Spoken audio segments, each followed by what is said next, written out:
우리 함께 사도신경으로 신앙 고백하겠습니다. 전능하사 천지를 만드신 하나님 아버지를 내가 믿사오며 그 외아들 우리 주 예수 그리스도를 믿사오니 이는 성령으로 잉태하사 동정녀 마리아에게 나시고 본디오 빌라도에게 고난을 받으사 십자가에 못 박혀 죽으시고 장사한 지 사흘 만에 죽은 자 가운데서 다시 살아나시며 하늘에 오르사 전능하신 하나님 우편에 앉아 계시다가 저리로서 산 자와 죽은 자를 심판하러 오시리라. 성령을 믿사오며 거룩한 공회와 성도가 서로 교통하는 것과 죄를 사하여 주시는 것과 몸이 다시 사는 것과 영원히 사는 것을 믿사옵나이다. 아멘. 오늘 우리 찬양은 오직 믿음으로라고 하는 우리 CCM 찬양을 부르겠습니다. 세상은 흔들리고 사람들은 변해도 내 믿음은 변하지 않겠습니다. 우리 이 찬양 다 함께 부르겠습니다.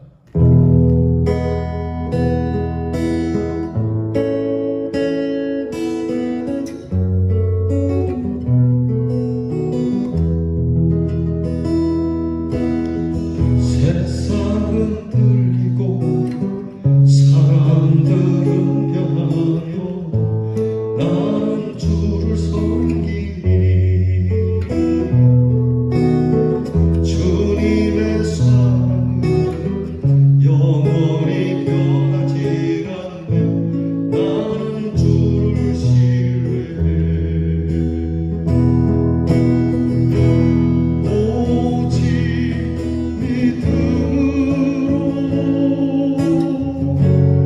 믿음으로 내가 살리라. 오직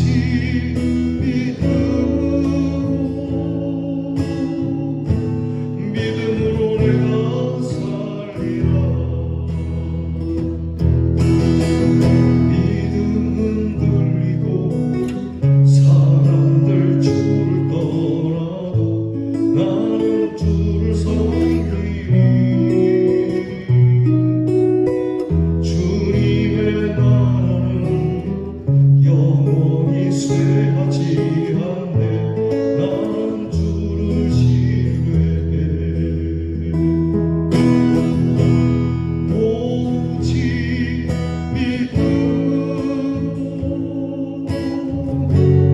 믿음으로 내가 살리라. 오직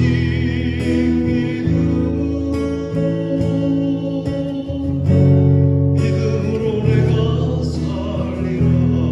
오직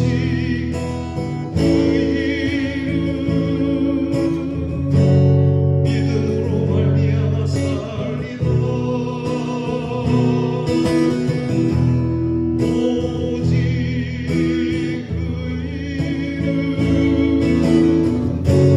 믿음으로 말미암아 살리라.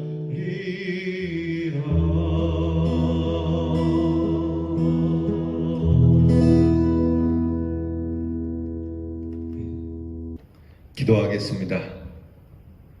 하나님 아버지 감사합니다. 늘 변함없이 저희들을 지켜주셔서 감사합니다. 우리의 몸과 마음을 지켜주시고 우리의 생각도 지켜주시고 무엇보다 우리의 믿음을 지켜주셔서 이 귀한 시간 잠에서 깨어 하나님 앞에 엎드리게 하시니 감사를 드립니다.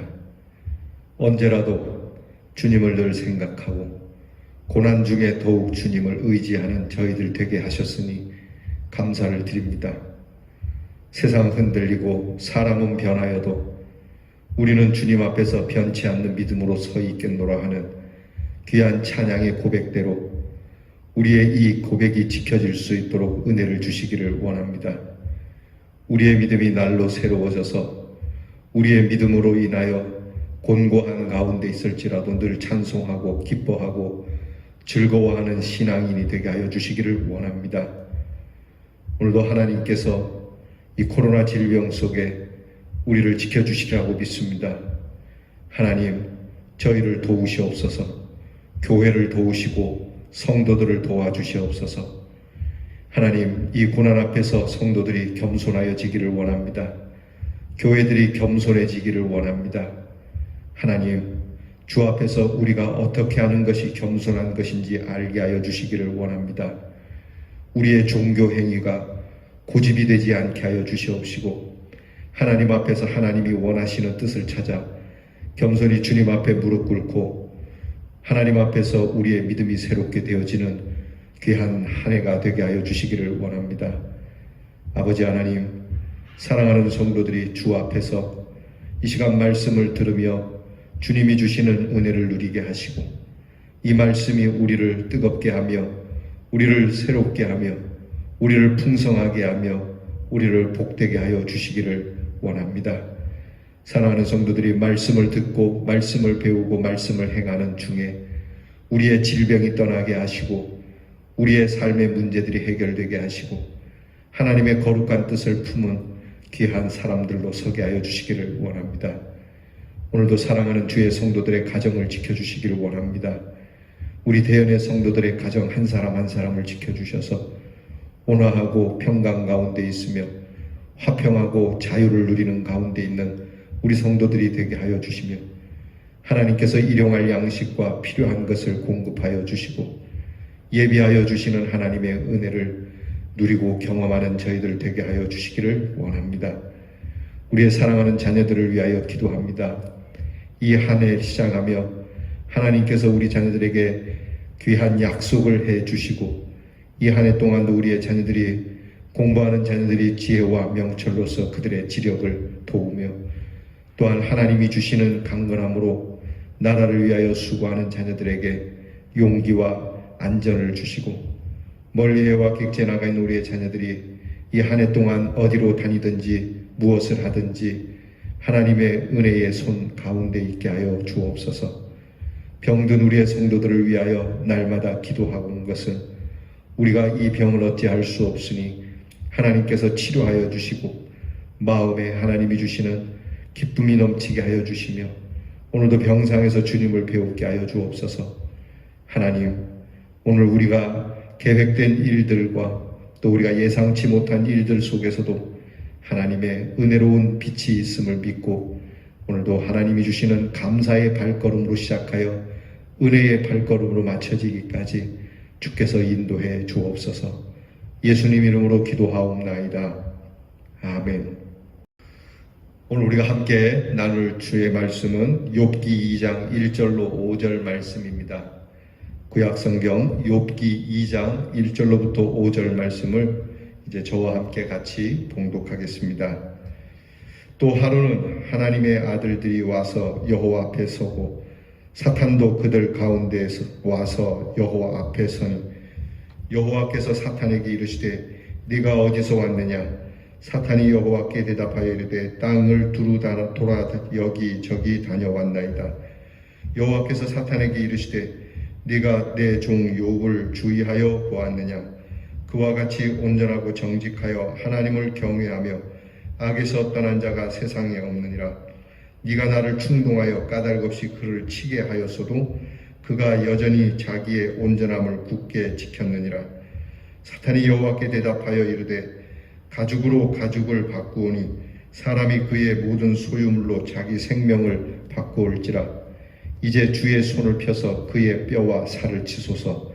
그리하시면 틀림없이 주를 향하여 욕하지 않겠나이까. 아멘. 오늘 말씀은 욥의 두 번째 시련이 예고되고 있는 말씀입니다. 우리가 어저께 말씀을 보았듯이 욥에게 큰 시련이 와서 그의 모든 경제가 파산이 되고 그의 사랑하는 자녀들이 죽게 되는 엄청난 일을 당하게 됩니다. 여기에서 끝나는 게 아닙니다. 오늘 성경에 다음에 일어날 일에 대해서 나타나는데 그것은 바로 욥에게 큰 질병이 임하는 것을 우리는 질병이 예고되는 것을 볼 수가 있습니다. 오늘 우리가 이 욥기를 대하면서 우리가 이 욥기를 읽을 때는 어느 때보다도 겸손하게 이 말씀을 대하지 않으면 욥기의 말씀은 우리에게 난해하고 하나님을 의심하게 되고 하나님을 미워하거나 증오하게 되는 말씀이 될 수 있습니다. 욥기를 함부로 대할 수 있는 말씀도 아니고요. 그저 저도 신학자가 아니기 때문에 신학적으로 풀 수는 없겠습니다만은, 그러나 이 욥기를 대할 때 성경 모든 말씀이 그렇지만 늘 겸손함으로 말씀을 대하지만 욥기는 더더욱 겸손하게 엎드려서 그저 이 말씀을 하나님께서 행하시는 일로 잠잠하게, 어저께 욥이 고백한 것처럼 주신 분도 하나님이시고 가져가시는 분도 하나님이시라고 하는 이 기준을 놓고 하나님 앞에 엎드려 말씀을 묵상하면 우리에게 큰 은혜가 있으리라고 믿습니다. 오늘 성경을 보게 되면 욥에게 두 번째 환난이 임하게 되는 예고가 있는데요. 가만히 들여다보면 사실 사탄이 욥을 흔들어서 무너지게 하는 건 아닙니다. 모든 것을 하나님이 하시는 것이죠. 성경에 보니까 네가 나를 충동하여 내가 욥을 고난 중에 있게 했다라고 하는 말씀이 있지 않습니까? 그러니까 사탄이 함부로 대하는 것처럼 보여지기도 하지만 사실 모든 것은 하나님의 섭리 가운데 있다라고 하는 것을 잊지 말아야 합니다. 하나님께서 욥을 일부러 그렇게 빠뜨리는 것이 아니죠. 재미삼아 마귀와 흥정거리로 삼아서 욥을 고난 가운데 빠뜨리는 것이 아니고 욥의 이 귀한 믿음이 얼마나 귀한 것인지를 이 사탄 앞에서조차도 하나님이 주시는 믿음은 이런 것이다라는 것을 친히 드러내시는 말씀입니다. 그래서 우리가 욥기를 대할 때 하나님 앞에 늘 묵상하는 것은 하나님, 저에게 주시는 이 믿음, 하나님이 주시는 믿음, 은혜로 주시는 믿음이 하나님께서 증명해 주시는 참 믿음이 되게 해달라고 기도해야 될 겁니다. 하나님, 어느 상황, 어느 형편에도 변함없이 하나님을 향하여 늘 갖는 믿음이 있게 하여 주옵소서라고 말이죠. 6.25가 일어나고 사람들이 피난을 가서 부산에서 판자촌에 있게 된 한 피난민이 있었습니다. 남편도 전쟁터에서 잃고 아들들도 잃고 살아남은 것은 그 어머니와 딸 딱 단둘이 남았는데, 이 딸이 어머니가 늘 기도하는 것을 보면서 좀 못마땅했어요. 하나님 앞에 기도하는데 아버지 전쟁 중에 또 오빠들도 그렇고 모든 것이 다 무너져 내렸는데 엄마는 늘 하나님 앞에 감사하다라고 기도하는 것이 못마땅해서 엄마는 뭐가 그렇게 기도할 게 많고 아직도 하나님 앞에 기도할 게 남았느냐라고 그렇게 엄마를 핀잔을 주니까 그 어머니가 딸에게 그렇게 얘기했다고 그래요. 딸아, 내게 남은 것이 남편도 자식도 없고 우리의 가사는 다 허물어져서 남은 게 너 하나뿐인데 이제 내게 있어서 너와 그리고 기도 외에 남은 게 무엇이 있더냐? 내가 지킬 수 있는 이 기도만이라도 내가 지켜야 되지 않겠느냐? 그러면서 이 기도를 늘 드리시던 그 어머니를 생각하며 간증한 그러한 여인이 있었습니다. 여러분, 우리에게 이런 믿음이 있어야 합니다. 더욱 어렵고 힘든 형편에서도 정말 하나님께서 내게 주신 믿음은 참 믿음이라고 하는 것. 오늘 성경을 보게 되면 이제 마귀는 욥에게 그 생명을 위험하게 하는 질병을 이야기합니다. 그러니까 주변의 환경, 돈이 없어지고 뭐 이런저런 일이 있다 할지라도 물론 뭐 하나님 앞에 믿음을 보일 수 있지 않겠습니까? 처음에는 마귀가 그랬죠. 처음에는 주신 모든 행복을 누릴 수 있는 돈이나 그럼 또 자손의 번영이나 뭐 그런 것들이 없다면은 하나님께 예배드리겠습니까? 라고 했지만 욥이 그렇게 하는 것을 보고 마귀는 수위를 높입니다. 이런 것뿐만이 아니라 몸에 큰 병이 들면은 하나님을 하나님이라고 고백할 수 있겠습니까? 이렇게 얘기하는 거죠. 그렇습니다. 여러분, 이 건강을 잃으면 모든 것을 다 잃는다라고 하는 것처럼 이 건강에 큰 문제가 오면 사실 하나님 앞에 참 감사하는 마음으로 경배하는 일이 쉽지 않습니다. 때로는 우리 주변에 그래도 신앙으로 이 질병 가운데서도 찬송하는 분이 있지만 처음부터 그렇게 찬송하고 하나님 앞에 감사하는 경우는 극히 드물다고 합니다. 불치의 병이 걸려서 이제 시한부 인생을 살게 되는 그런 분들을 보게 되면 목사님이라 할지라도 처음에는 상당히 이 일로 인해서 굉장히 난감해하고 이 병으로 고통이 심해지면은 하나님을 원망할 수도 있다라고 하는 거예요. 사실 내 몸에 병들지 않고 건강할 때는 잘 모르죠. 여러분, 우리의 몸이 큰 병이 들고 나면 하나님, 내가 너무너무 아파요. 이제 내가 이 아픈 걸로 인하여 죽어야 된다는데 하나님 어떻게 이렇게 할 수 있어요? 내가 하나님 앞에 어떻게 살아왔는데 어떻게 이럴 수 있어요? 라고 말이죠. 주변에서도 이런 일들로 하나님을 원망할 수 있거든요. 저희 아버지께서 목회하시던 중에 이게 암에 걸리시게 됐어요. 암 투병을 하시는데 저희 고모님들이 저희 아버지를 보면서 하나님을 원망하더라고요. 그분들이 뭐 교회를 그때는 다니는 게 아니었어요. 고모님들이 그때는 하나님을 믿지 않는 사람들임에도 불구하고 우리 하나님이 이 목사를 잘 돌봐주지 않고 큰 병에 죽을 병에 들게 했다라고 하는 이 일로 원망하고 불평하더라고요. 자, 여러분, 그러니 옆에서도 그러니 본인은 얼마나 더 그렇겠어요. 말은 아유 하나님께서 뭐 이렇게 하시는 거고 또 하나님께서도 낫게도 해주실 거라고 하는 희망을 걸어보지만 사실 마음 한쪽 깊은 곳에는 내 고통으로 인하여 정말 하나님 앞에 감사하는 게 참 어려운 겁니다. 그래서 이 마귀가 우리의 믿음을 흔드는 요인의 수위를 이렇게 높여갈 때에 우리의 믿음은 정말 그 가운데서 견뎌낼 수 있을까? 나중에 욥기 뒤편에 가서 보게 되지만 이것이 다 믿음의 단련을 위한 것이라고 욥은 고백을 하거든요. 내가 정금같이 나오기 위하여 풀무에 들어가서 단련되는 것과 같이 내 믿음이 그렇게 단련되어졌다라고 그렇게 고백을 하는 겁니다. 그러니까 약한 불에 단련되는 금이 아니라 정말 불순물이 빠질 수 있을 정도로 그렇게 화로가 달아오르는 곳에 던져지는 믿음. 그러니까 여러분 우리에게 어려움이 있고 내가 감당하기 어려운 오늘 이제 우리가 예고된 대로 우리의 생명을 위협하는 질병에 걸리는 일 가운데서도 우리의 믿음은 단련되어질 수 있는 믿음이 되기를 하나님 앞에 구해봅시다. 하나님 어렵습니다. 힘듭니다. 아픕니다. 괴롭습니다. 말할 수 없이 정말 하나님 눈물겹습니다. 그러나 하나님 이것은 내 믿음을 단련하는 화로가 되는 줄 믿습니다.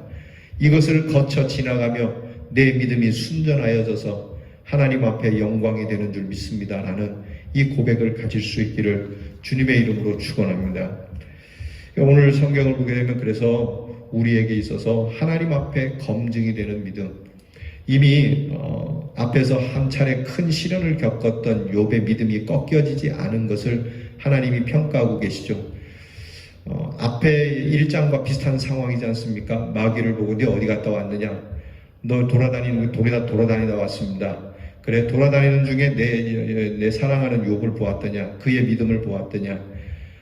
네가 그렇게 해서 욥에게 큰 시련이 있지만 그는 변함이 없지 않느냐? 그랬더니 똑같은 상황으로 아유 하나님 그것만 갖고 되겠습니까? 한 층도 올려야죠. 그래서 그의 생명을 위협하게 되는 이러한 일이 있지만 이 역시도 하나님께서 1차적으로 검증된 욥에 대하여 하나님이 인정해 주시고 있다는 것입니다. 여러분 우리가 작은 일에 쓰러지고 넘어져서는 안 되겠습니다. 우리 적어도 대연의 성도들은 조그만 돌에 자꾸 걸려 넘어지는 신앙인이 되어서는 안 돼요. 예수를 믿을 때 우리가 신앙생활할 때 어떤 일에 한번 걸려 넘어져서 하나님 앞에 불신앙적인 태도를 갖게 되면 마귀는 자꾸 그 일로 우리를 넘어지게 한다는 사실입니다. 너무나도 잘 알죠. 우리의 약점을. 그러니까 우리가 어떤 일에 백목사가 요렇게만 건들면 백목사는 하나님을 신뢰하지 않는다라고 하는 이 약점을 알기 때문에 자꾸 그 부분을 건드려서 넘어지게 하는 거죠. 그러니까 우리가 이런 일에 자꾸 이겨내야 되는 그 믿음의 단련이 필요합니다. 여러분 우리가 하나님 앞에서 별것 아닌 일에 내가 넘어지고 있지는 않는가, 별것 아닌 일을 큰 일로 여겨서 내 믿음이 요동하고 있지는 않는가 살펴야 합니다. 오히려 하나님께서는 야 그만한 일에 그 사람은 그 내 사랑하는 내 아들, 내 딸은 넘어지지 않는다라고 하는 이 하나님의 인정하심을 받기를 원해야 됩니다. 그래서 우리 대례 성도는 웬만한 거에는 흔들리지 않는, 이 코로나가 뭡니까? 이 코로나가 아니라 코로나 할아버지가 온다 할지라도 우리 대례 성도는 흔들리지 않는, 여러분 우리가 이 코로나 질병 말입니다. 사실 우리 교회가 성도들이 이 사람들에게 이 질병을 옮기는 그러한 단체가 되지 않기 위해서 그러한 룰을 범하지 않기 위해서 우리가 비대면 예배를 우리가 따라주고 또 지켜주는 것이지, 우리가 교회 와갖고 병들까 싶어서 오지 않는다라고 하는 것은 좀 다르다라고 생각이 됩니다. 그러니까 내가 교회 와서 예배드리면 병들면 어떡하지? 내가 교회 와서 코로나 걸려갖고 큰 병에 걸려 죽으면 어떡하지? 라고 하는 이 마음과, 우리가 혹시라도 감염이 된 분을 통해서 다른 믿지 않는 사람들에게 또 감염을 시킬 수 있기 때문에 내가 교회에 가는 거는 좀 비대면으로 하는 거는 고려해야 되겠다라고 하는 거는 다르다라고 하는 거죠. 그러니까 언제라도 우리는 하나님, 이 세상 사람들이 이렇게 두려워 떨고 그래서 우리가 그들을 위하여 그들을 사랑하는 마음으로 비대면 예배도 드리고 지켜주는 것이지, 내가 죽을까 싶어서 교회에 오지 않고 내가 병에 감염돼서 무슨 탈이 나서 내가 큰 해를 당할까봐 예배 자리에 오지 않는다, 이거하고는 다르다는 것을 우리 마음에 가져야 됩니다. 그래서 여러분, 우리는 항상 하나님 앞에 코로나뿐만이 아니라 더 큰 어려움, 더 큰 환난이 오더라도 하나님께서는 대형교회를 보느냐, 대형교회 성도들을 보느냐, 그들처럼 순전하고 온전한 믿음을 가진 사람을 보느냐라고 하는 이 믿음이 우리에게 있기를 하나님 앞에 간구해야 돼요. 하나님, 내가 이 믿음의 강건함을 갖게 해 주시옵소서. 심지어는 십자가 앞에서, 죽음 앞에서조차도 두려워하지 않고 하나님을 의지하고 하나님을 신뢰하는 이 믿음을 저에게 달라고, 여러분, 우리가 이 새벽도에 하나님 앞에 몸부림쳐가며 기도하고 여러분의 가정이 그 믿음 위에 세워지기를, 이 믿음이 우리 가정의 재산이 되기를 하나님 앞에 간구해야 될 것입니다. 잊지 말아야 할 것은, 이런 어려움과 시련을 마귀가 획책하고 개책하고 우리의 믿음을 흔드는 일들이 많이 있지만, 오늘 하나님께서 보시는 것처럼 하나님이 다 주관하고 계시니까, 우리의 생명이 하나님 것이니까 하나님이 가져가시더라도 다시 우리의 생명을 창조하실 수 있는 능력이 계시니까, 우리를 죄와 사망 가운데서 건져주시고 부활의 능력을 주시는 하나님이시니까, 하나님은 언제나 나를 죽이기도 하시고 살리기도 하신다라고 하는 이 믿음이 우리에게 있어야 됩니다. 이 하나님의 권세를 우리가 의지함을 잊지 말아야 합니다. 여러분, 하나님을 믿고 사는 것, 이것은 세상의 그 어느 것과도 바꿀 수 없는 겁니다. 찬송 있지 않습니까? 주 예수보다도 귀한 것은 없네. 왜 귀한 겁니까? 내 죄를 사해 주셨기 때문에 귀하죠. 그것뿐입니까? 나를 사망에서 건져주시고 부활의 소망을 주셨고, 우리로 하나님 앞에서 의를 입게 해주셨고, 우리로 하여금 우리의 생명을 영원한 곳으로 이끄시는 분이기에 귀한 것 아니겠습니까? 그냥 우리의 빈 몇 푼을 갚아주는 것도 참 고마운 일이고, 때로는 우리의 건강을 회복시켜주는 것도 고마운 일이지만, 평생 잊을 수 없는 이 자그마한 일에도 우리가 감동을 하는데, 우리의 삶을 영원한 삶으로 인도하시는 이 예수를 이 세상 그 무엇으로 바꿀 수 있겠습니까? 주 예수보다도 귀한 것은 없다. 이 세상 행복과 이 세상 명예와 이 세상 부귀와 이 세상 물질과 그 어떤 것으로 바꿀 수 있습니까? 세상 그 어떤 것으로도 바꿀 수 없는 이 주님을 믿는 이 믿음. 주님, 심지어는 내가 이 땅에서 내 건강을 잃고 내 생명을 잃고 내가 모든 것이 다 허물어져서 내 손에 아무것도 없고 사람들이 나에게 손가락질하고 사람들은 참 나를 천덕꾸러기로 보고 사람들은 나를 저주스럽게 본다 할지라도 나는 주님을 바꿀 수 있는 그런 사람이 되지 않겠습니다. 나는 여전히 주님을 붙들고 살아가는 사람이 되겠습니다. 이런 사람이라고 하나님이 우리를 평가해주는 여러분, 이 귀한 믿음이 있기를 주님의 이름으로 축복합니다. 기도하겠습니다. 하나님 아버지, 한두 가지의 시련, 그것도 큰 시련이거늘 앞으로 더하여질 욥의 시련이 예고되는 가운데, 만약에 우리에게 지금 일도 어렵고 힘들어 죽겠는데 또 하나의 어려운 일이 다가올 거라는 예고가 있으면 정말 참으로 하나님 앞에 우리의 믿음을 지금과 같이 올려드릴 수 있겠습니까? 하나님, 우리의 믿음이 이와 같은 일로 단련되어지는 믿음이 되게 하여 주시고, 꺾여지거나 사라지는 어설프거나 허상과 같은 믿음이 되지 않도록 주님, 우리의 믿음을 붙잡아 주시옵소서. 주께서 베드로에게 말씀하실 때에 내가 너를 위하여 너의 믿음이 떨어지지 않기 위하여 내가 기도했다라고 말씀하시는 것처럼, 오늘도 우리의 믿음이 참 믿음이 되고 고난과 어려운 형편과 우리를 위협하는 일들 속에서도 믿음이 떨어지지 않도록 우리를 위하여 간구해 주시는 줄 믿습니다. 주님의 그 간구하심을 힘입고 내 믿음은 결코 흔들리지 않아 변함없이 하나님 앞에 믿음의 고백을 정말 뜨겁게 가질 수 있는 성도로 거듭나게 해 주시옵소서. 예수님 이름으로 기도하옵나이다. 아멘. 하늘에 계신 우리 아버지여, 이름이 거룩히 여김을 받으시오며 나라가 임하옵시며 뜻이 하늘에서 이루어진 것 같이 땅에서도 이루어지이다. 오늘날 우리에게 일용할 양식을 주옵시고 우리가 우리에게 죄 지은 자를 사하여 준 것 같이 우리 죄를 사하여 주옵시고 우리를 시험에 들게 하지 마옵시고 다만 악에서 구하옵소서. 대개 나라와 권세와 영광이 아버지께 영원히 있사오나이다. 아멘.